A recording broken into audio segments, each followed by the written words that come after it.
Hello guys, I'm Blair. This is just not my story.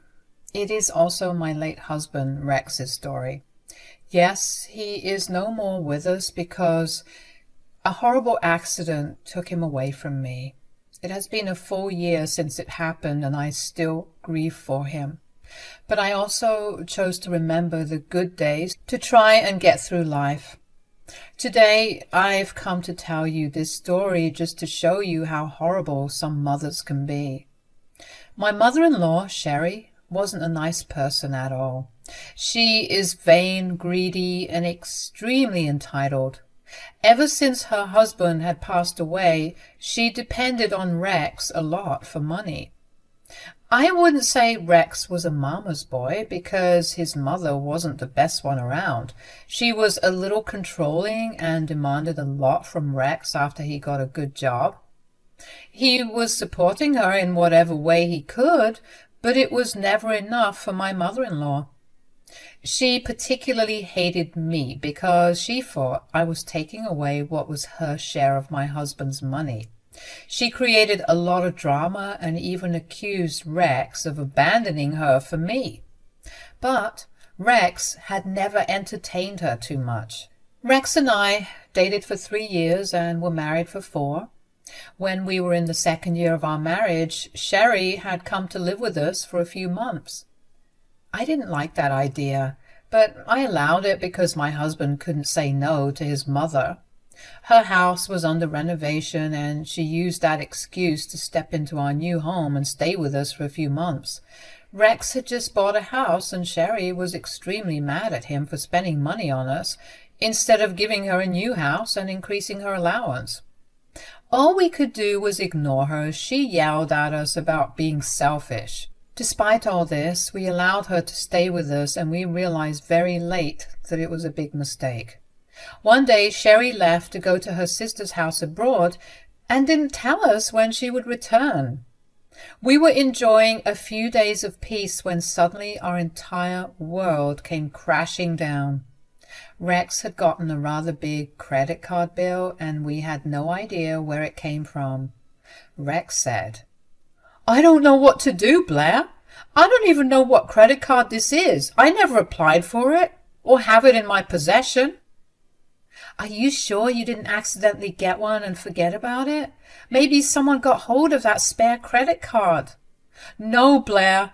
You know that I always discuss these things with you. If I really wanted to apply for a new card, I would have talked to you first. Besides, I just bought a house. Why would I order a new credit card and put myself further in debt?" "I don't doubt you, Rex. This is all really fishy. I think we need to go to the cops and see what's up."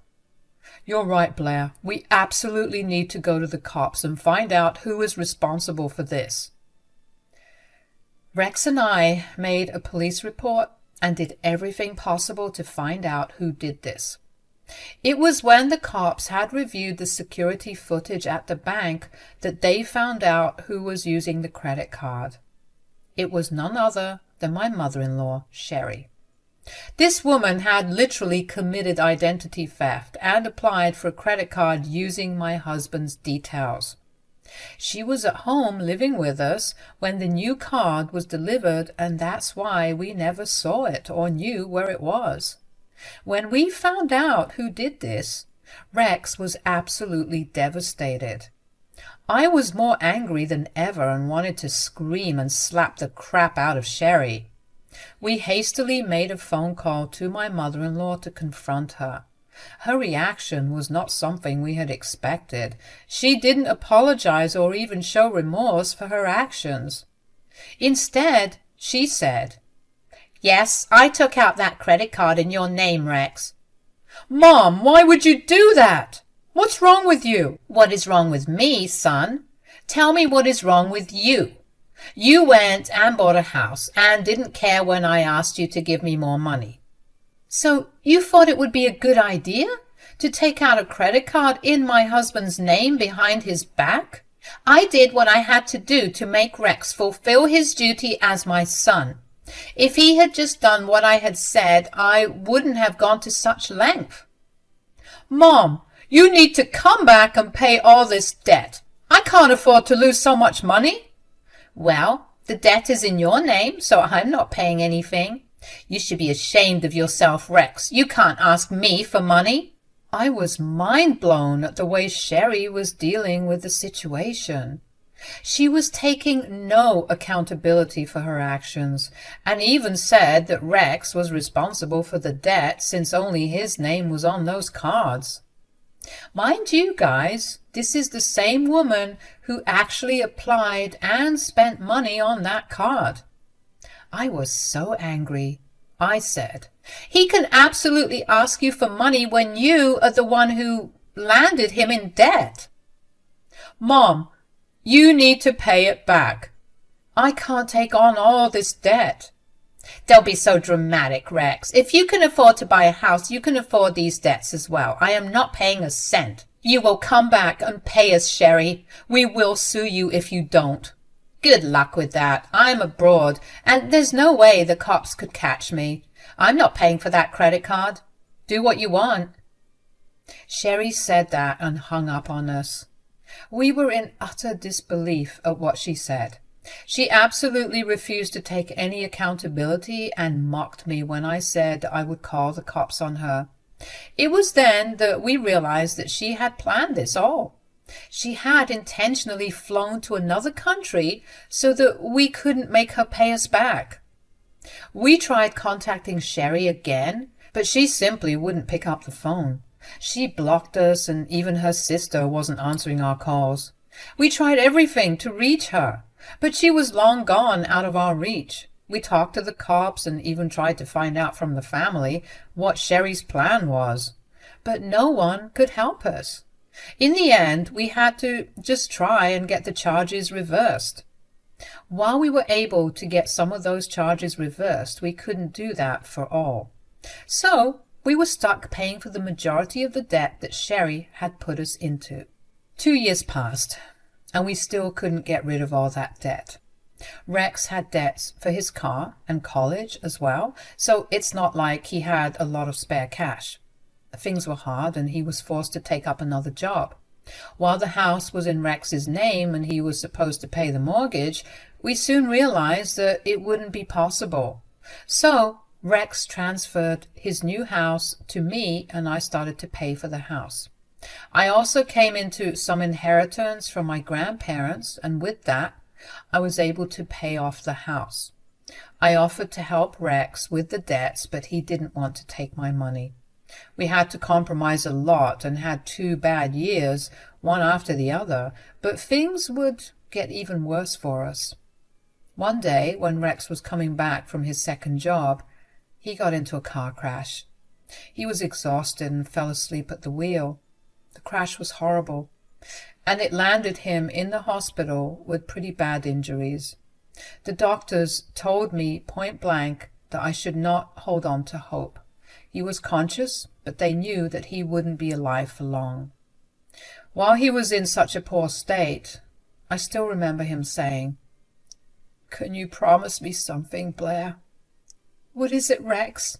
Tell me, honey." "If something ever happens to me, make sure you still go through with the lawsuit, Blair." "Why are you worrying about that right now? Please, let's not talk about this nonsense right now. I am in this mess because of the debt, you know. I even destroyed your life with it. If I die, I know you'll be responsible for it. I don't want you to be saddled with debt because of me and my mother. I feel responsible, and the guilt is eating at me. I don't want the money back. I will be fine. It's not your fault, so please don't feel guilty about this." "I know that, Blair, but still, I want my mother to face justice. She destroyed our lives with her selfishness and greed. I want her to pay for her actions, even if I'm not here." "You will be here, Rex. We will fight this together. Nothing will happen to you." "We can never know what will happen, Blair. Just make sure Mom doesn't get away with what she did." I promised Rex that I would make sure Sherry faced justice. I was only trying to placate him because I was still holding on to hope that he would survive. But my hopes were crushed soon after. Rex passed away after 2 days. We actually couldn't afford to take him to a good hospital because of his debts. I couldn't see him in pain and prayed to God that Rex would recover soon. Well, he didn't recover, but at least he is not in pain anymore. I did feel very guilty for not being able to save my husband. The doctors and all family members assured me that I did everything I could. Still, there was always this feeling of guilt that I couldn't let go of.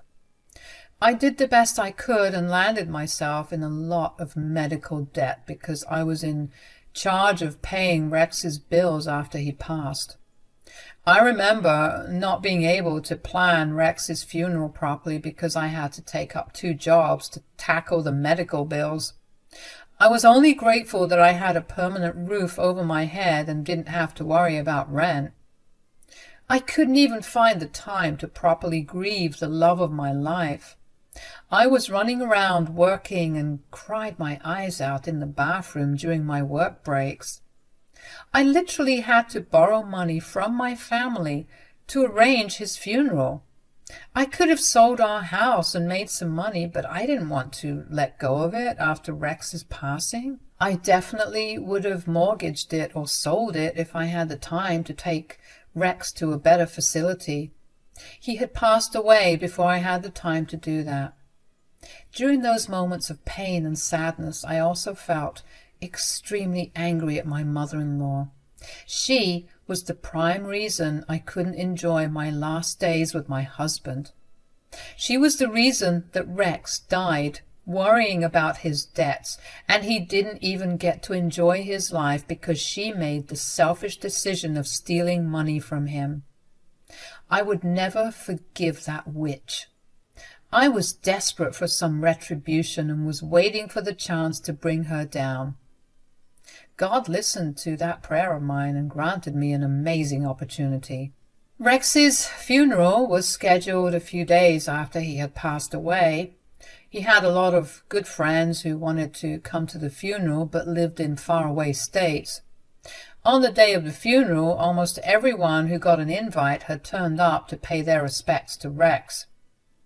I was a crying mess throughout the day and was able to compose myself shortly before Rex was lowered to the ground.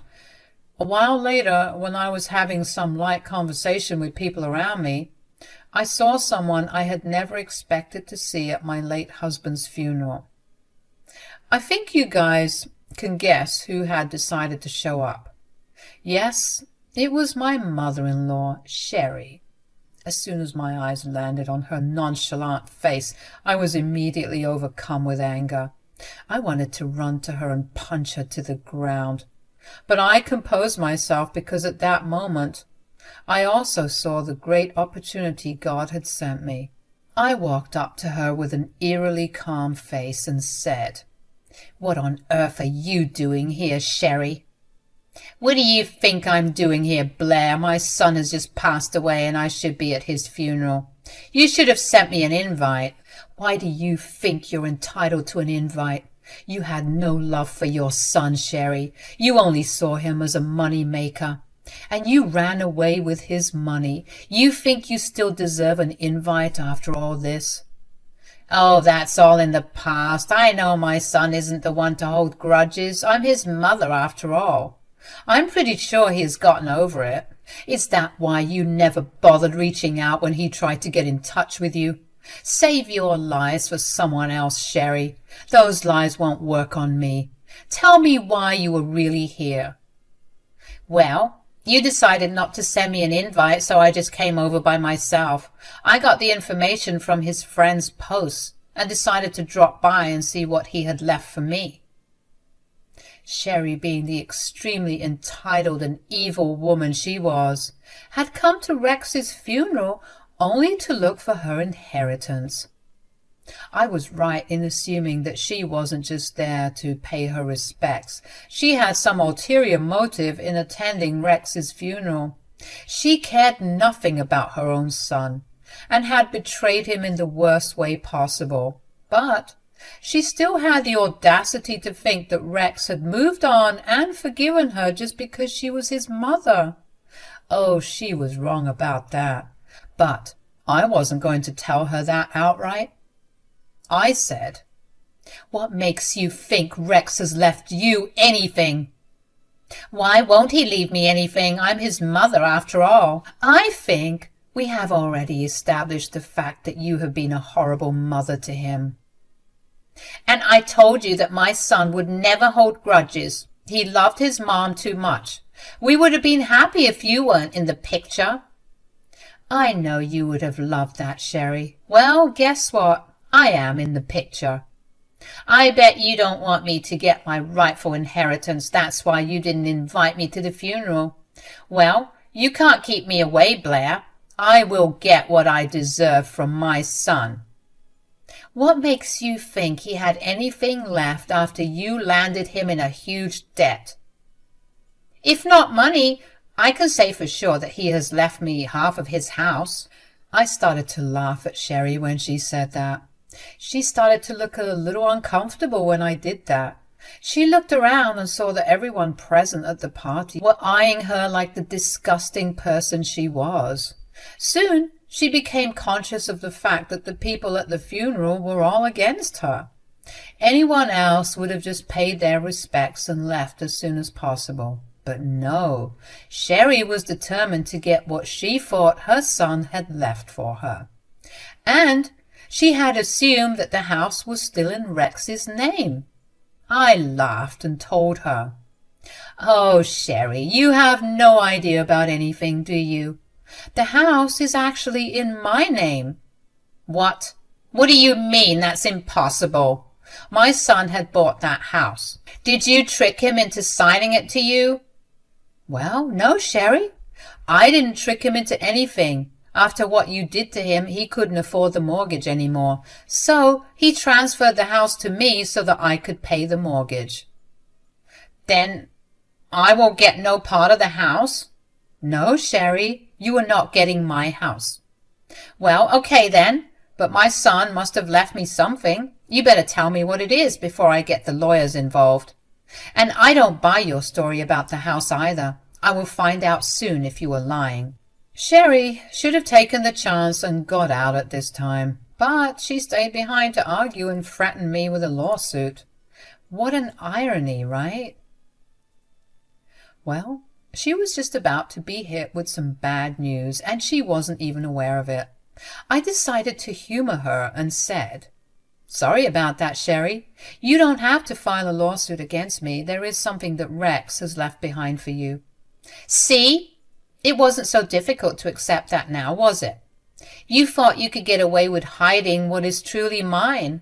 Well, bad luck, because I'm here to have my share.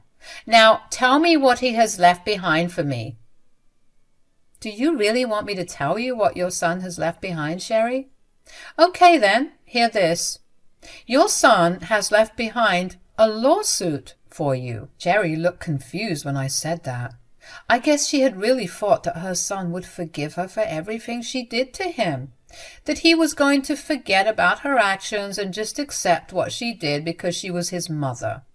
She actually hadn't considered that Rex had filed a lawsuit against her.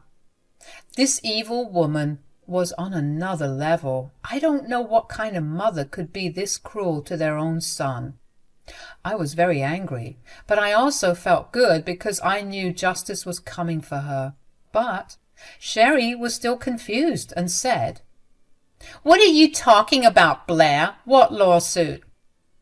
"Do you really think that your son has let go of what you did to him? Do you think that he has listened to you and just paid everything off like you asked him to?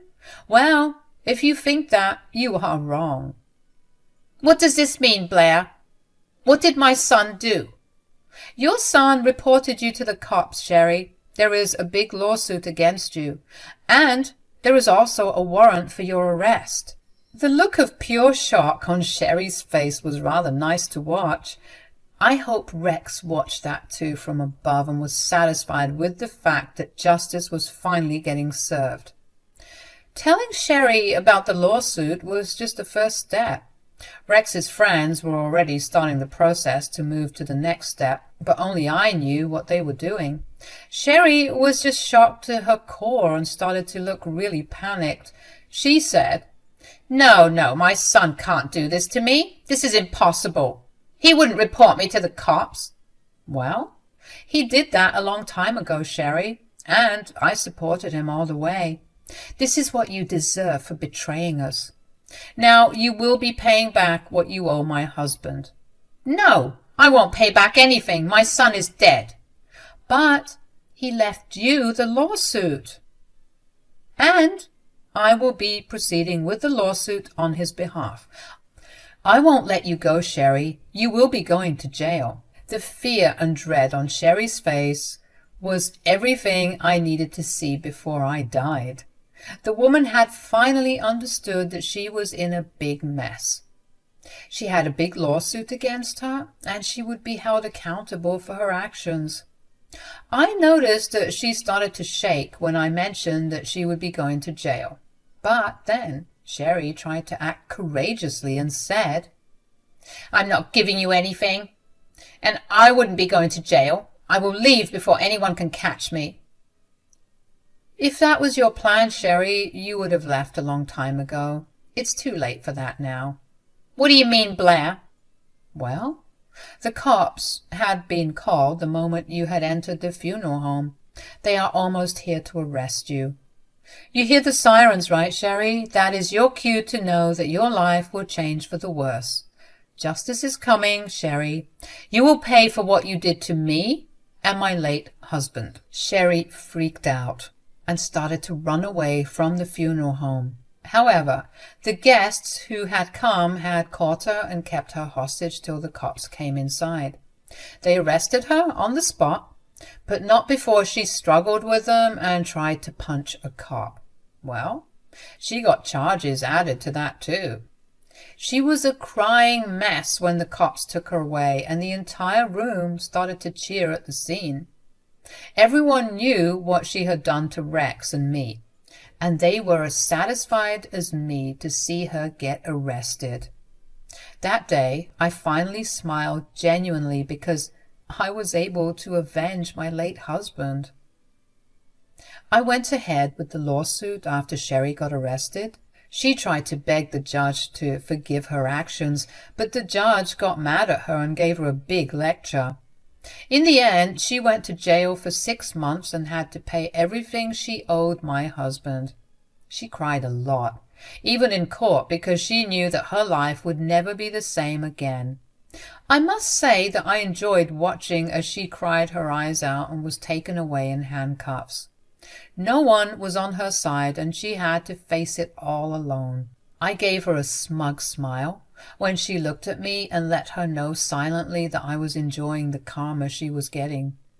I have since been able to get all the debts transferred to Sherry. Whatever amount I had got from the court was spent on Rex's pending medical bills, but I still had some amount left.